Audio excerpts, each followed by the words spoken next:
Hello friends, welcome to Unboring academy.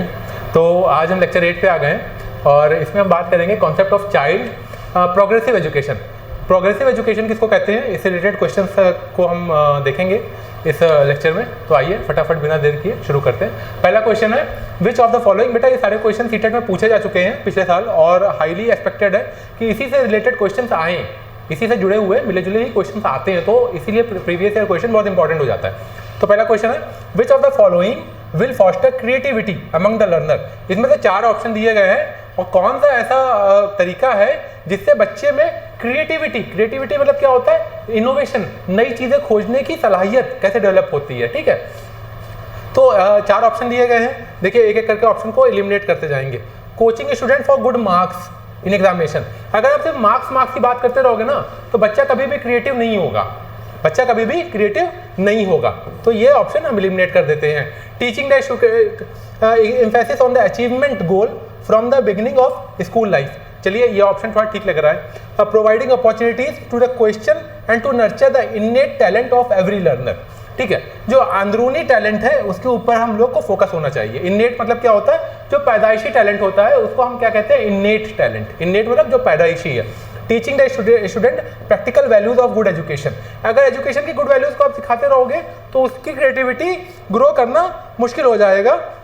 ठीक है बेटा, तो इसका सबसे सही ऑप्शन हो जाएगा कि जो अंदरूनी टैलेंट है बच्चे को शुरुआत से ही, जो उसके अंदर का टैलेंट है, अगर हम उसी की बात करते रहेंगे कि जैसे मान लीजिए कोई बच्चा बचपन से ही पेंटिंग में अच्छा है, ठीक है, तो उसको हम पेंटिंग करने की अपॉर्चुनिटीज देते रहेंगे तो उसकी क्रिएटिविटी और बढ़ती जाएगी और फ्यूचर में बहुत अच्छा पेंटर वो बन सकता है।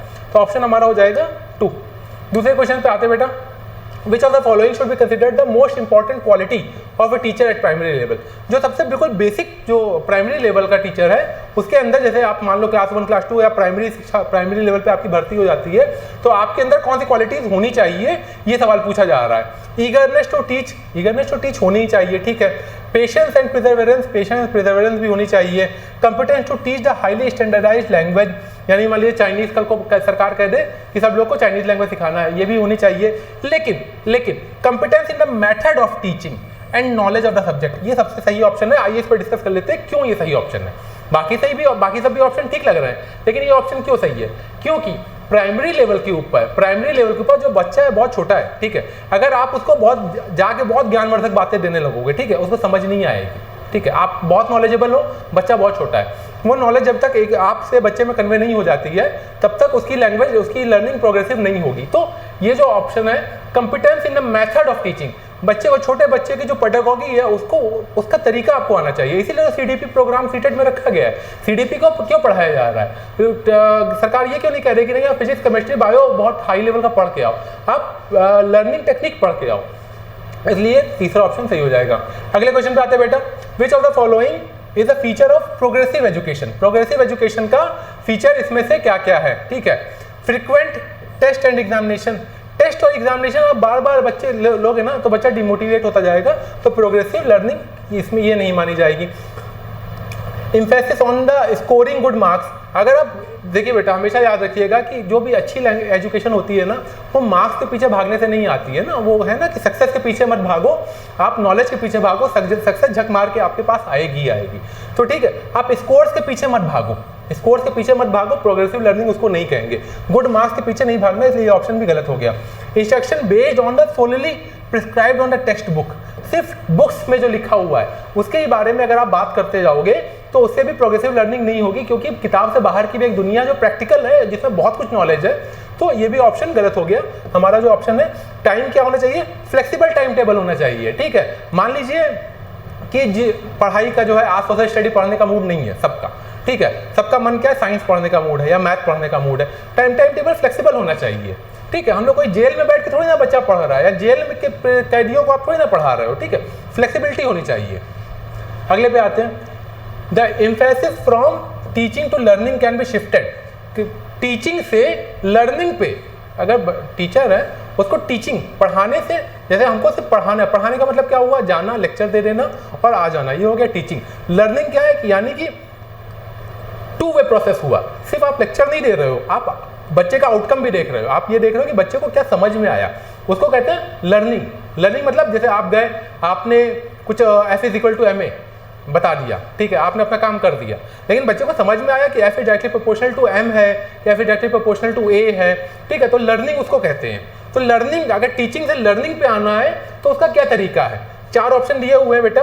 Focusing on the examination result, इससे पहले वाले क्वेश्चन में मैंने बताया कि अगर आप एग्जाम्स और एग्जाम रिजल्ट और स्कोर के ऊपर फोकस करके किसी का भला नहीं होता है, ये ऑप्शन गलत है, ठीक है। Encouraging the rote learning, rote learning मतलब किताबी ज्ञान, किताबी ज्ञान के ऊपर अगर आप फोकस करोगे तो आप लर्निंग नहीं सीख पाओगे। आप वो है ना, वो थ्री इडियट पिक्चर है, तो उसमें जो वो वाला कैरेक्टर है आमिर खान है, उसके साथ में जो है सिर्फ याद करता रहता है, याद करता रहता है, याद करता रहता है, लेकिन उसका भला फ्यूचर में नहीं हो पाता है, ठीक है। तो रोट लर्निंग नहीं है।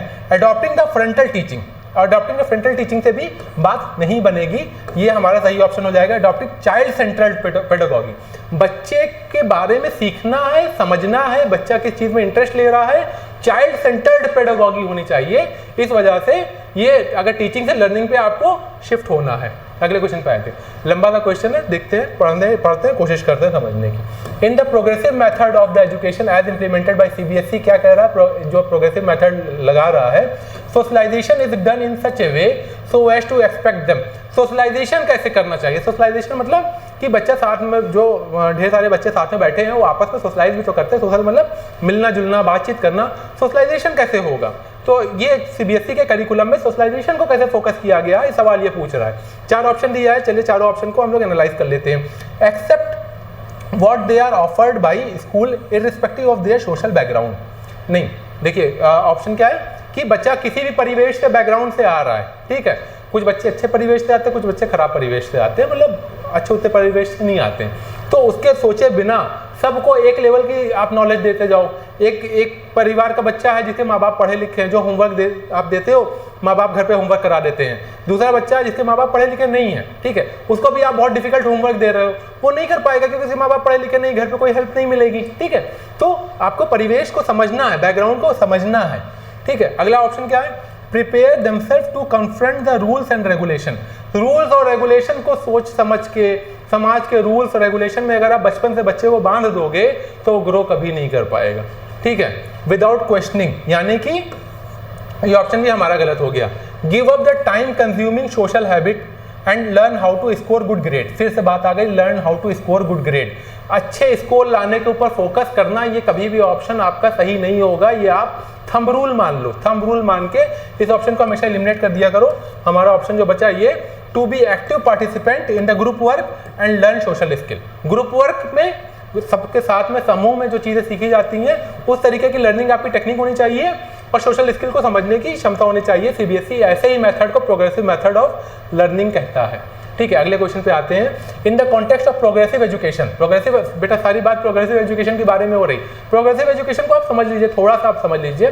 प्रोग्रेसिव एजुकेशन में ये समझना बेहतर है कि क्या नहीं है, इन कंपैरिजन टू ये समझना कि क्या है, ठीक है। कई चीज़ें ऐसी समाज में होती हैं जो हमको ये समझना आसान होता है कि ये क्या नहीं है, इन कंपैरिजन टू ये क्या है। तो प्रोग्रेसिव एजुकेशन क्या नहीं है, यानी कि किताब की रटन विद्या प्रोग्रेसिव एजुकेशन नहीं है। समाज के रूल्स रेगुलेशन पे फोकस करना प्रोग्रेसिव एजुकेशन नहीं है। किताब टेस्ट के ऊपर फोकस करना प्रोग्रेसिव एजुकेशन नहीं है। ये सारे पॉइंट्स आप कहीं भी ऑप्शन में देखिए, फटाफट उसको एलिमिनेट कर दीजिए। There should not be democracy. Democracy तो भाई हर जगह होनी चाहिए, डेमोक्रेसी तो क्लासरूम में भी होनी चाहिए। डेमोक्रेसी का मतलब क्या? बच्चा हाथ उठा के अपनी बात कह सके, सवाल पूछ सके। टीचर जो है डिक्टेटर नहीं होना चाहिए क्लास में, ठीक है। ये ऑप्शन गलत हो गया। Student should be observe and not heard in the class. बच्चे को सुना नहीं जाना चाहिए, गलत बात है। बच्चे को सुना जाना चाहिए क्लास में। हर्ड मतलब क्या होता है? सुना जाना, गलत हो गया ये। क्यूरियोसिटी जो है does not belong to the inherent nature of the student, rather it should be cultivated. ऐसा नहीं है, कुछ बच्चे बहुत बचपन से क्यूरियस होते हैं, कुछ बच्चे क्यूरियस नहीं होते हैं, ठीक है। तो जो क्यूरियस नहीं है, जो सवाल नहीं करते, जैसे कुछ बच्चे होते हैं ना बहुत बचपन से बहुत ज़्यादा सवाल करते हैं, कुछ बच्चे सवाल नहीं करते हैं। तो curiosity is not a innate nature, ठीक है। इसको कल्चर, इसको curiosity is a innate nature, इसको इंप्लीमेंट करने की कोशिश करनी चाहिए। ये ऑप्शन भी गलत हो गया हमारा, ये ऑप्शन सही हो गया। Students should be able to solve social problem themselves. ये जॉन डेवरी, इनकी थ्योरी है थिंकिंग है, इन्होंने 4-5 चीज़ों पे बात की है। इन्होंने स्टूडेंट्स के बिहेवियर, क्लासरूम की बात की है, एजुकेशन की बात की है, सामाजिक इन्वायरमेंट कैसा होना चाहिए क्लासरूम में, और करिकुलम। ये 5 चीज़ें जिसके बारे में इन्होंने बात की है। बेटा इसको अगर हम थ्योरी की क्लास जब लेंगे तो इसमें इन थिंकर को हम डील करेंगे, तो उसमें आप बेहतर तरीके से ये क्वेश्चन समझ पाइएगा। Teacher in order to help learner construct knowledge need to focus. But teacher को लर्नर के ऊपर, जो स्टूडेंट है उसको लर्नर भी कहते हैं, उसको अगर नॉलेज सिखाना है तो उसका फोकस कहाँ होना चाहिए, कि उसका फोकस क्या होना चाहिए? Mastering the learning of the concept by learner, ना जी। Making sure the learner memorize everything, सब कुछ याद करके रट्टू टोटा बन जाओ, गलत बात है। स्कोर और मार्क्स की बात कहीं भी होगी वो ऑप्शन गलत हो जाएगा, ठीक है। Involve learner for active participation. Teacher जो है अगर बच्चे को प्रोग्रेसिव एजुकेशन देना चाहता है तो बच्चे को कोई भी कॉन्सेप्ट है, कोई भी थ्योरी है, कोई भी थिंकिंग, उसमें एक्टिव पार्टिसिपेट आप कराओ, पार्टिसिपेट करा दो तो बच्चा अच्छे से चीज़ों को सीख सकता है। यही क्वेश्चन में पूछा गया था, इसी का आंसर हो जाएगा ये वाला, ठीक है बेटा। Child have potential to create knowledge and make learning from this perspective the role of teacher is that. Question क्या कह रहा है बेटा, समझ लेते हैं कि बच्चा जो है खुद से ही सीख सकता है, नॉलेज अर्जित कर सकता है, ठीक है। चलिए बात ठीक है। इसमें टीचर का क्या रोल होना चाहिए? टीचर का रोल क्या होना चाहिए? फैसिलिटेटर होना चाहिए। टीचर को जो है फैसिलिटेट करना चाहिए। फैसिलिटेट मतलब क्या होता है? सूत्रधार, हिंदी भी देखते जाइए, सूत्रधार होना चाहिए। सूत्रधार का मतलब क्या? इंग्लिश हिंदी दोनों देखते चलेंगे हम, ताकि हम लोग शब्दों में फंसे ना, उलझ ना जाए, उसकी सेंस को समझ सके। फैसिलिटी मतलब क्या है? फैसिलिटेटर यानी कि हेल्प करने वाला होना चाहिए। फैसिलिटेटर मतलब क्या है? हेल्प करने वाला, फैसिलिटी प्रोवाइड कराने वाला होना चाहिए ना, तभी बच्चा जो है एक्टिव लर्निंग कर पाएगा। Child centred education, child centred education क्या होती है? प्रोग्रेसिव एजुकेशन ही चाइल्ड सेंटर्ड एजुकेशन होती है।